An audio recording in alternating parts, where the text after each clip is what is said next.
अवनी अपनी माँ के साथ गांव में अकेली रहती थी। उसके पिता का देहांत बचपन में ही हो गया था। गांव में ज्यादा लोग नहीं रहते थे। ज्यादातर लोग शहर जा चुके थे और जो बचे थे वो भी दिन में खेतों में रहते, रात में जल्दी सो जाते। अवनी की माँ सिलाई का काम करती थी और अवनी किताबें पढ़ना पसंद करती थी। एक दिन बारिश हो रही थी और बिजली गुल थी। माँ उसे एक पुरानी लकड़ी की अलमारी से एक कंबल निकालने को बोली। जब अवनी ने अलमारी खोली तो उसे वहाँ एक पुरानी डायरी मिली जो शायद उसके घर में पहले रहने वाली किसी बुजुर्ग औरत की थी। डायरी में सिर्फ एक लाइन बार बार लिखी गई थी, अगर वह तुम्हारा नाम पूछे तो चुप रहना, वरना वह तुम्हारा ले लेगी। अवनी को ये अजीब तो लगा, पर उसने इसे मजाक समझकर छोड़ दिया। उसी रात जब सब सो रहे थे, अवनी को लगा कि कोई उसे पुकार रहा है। अवनी, अवनी, एक धीमी सी फुसफुसाती आवाज। उसने खिड़की से देखा, कोई नहीं था। लेकिन अगले दिन से उसकी माँ अजीब बर्ताव करने लगी। वह शांत रहती, किसी सवाल का जवाब नहीं देती और उसकी आंखें हर वक्त लाल और सूनी लगतीं।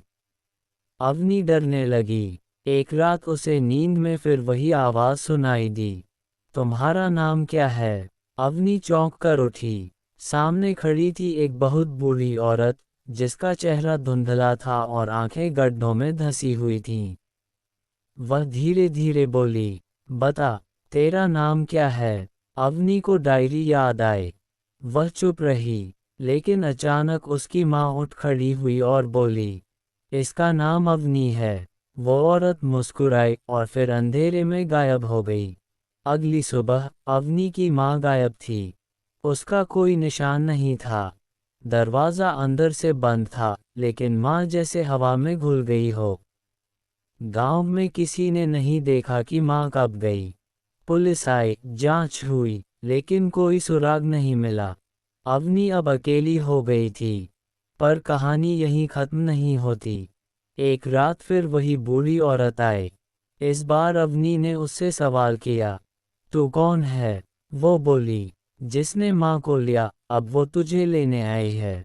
अवनी भागी, घर से बाहर निकल गई, लेकिन उसका पीछा होता रहा। गांव के किसी भी घर का दरवाज़ा नहीं खुला।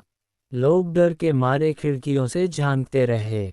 अवनी मंदिर तक पहुंची, वहां गिरकर बेहोश हो गई।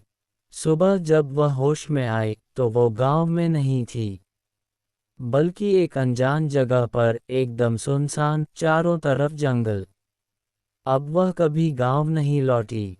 लेकिन कहते हैं, उस गांव की हर लड़की को अब बचपन से सिखाया जाता है, अगर कोई तुमसे नाम पूछे तो चुप रहना, वरना वह तुम्हारा ले लेगी।